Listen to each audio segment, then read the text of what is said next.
Long, এলাচ, জলফি, তেজপাতা একসাথে দিয়ে দেবো। দিয়ে আর রসুন, আদা রসুন পেস্ট একসাথে দিয়ে দেবো। আমি ঝাল দিয়েছি এবং এবারে ফুলকপি, টমেটো দিয়ে দেবো।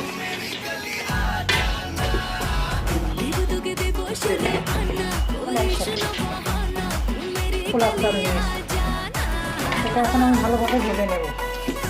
আপনারা যদি ভাতের চাল দিয়ে করতে চান করতে পারবেন, আমি পোলাও চাল দিয়ে করতে। তাহলে আমার ভাজা ভাজা হয়ে গেছে সব কিছু মিলে। এখন আমি গরম পানি দিয়ে দেবো 6 থেকে 7 লিটার গরম দিয়ে দেবো। আমি আধা ঘন্টা দিয়ে দেবো। এখন আমি মরিচটা দিয়ে দেবো, কাঁচা মরিচ দিয়ে আমি 20 মিনিটের জন্য আবার দমে দেবো। মাশাআল্লাহ অনেক সুন্দর হয়েছে, ঝরঝরা হয়েছে। আপনারা যারা সবজি খিচুড়ি পছন্দ করেন তারা সবাই ফলো, লাইক, কমেন্ট করে শেয়ার করে পাশে থাকবেন।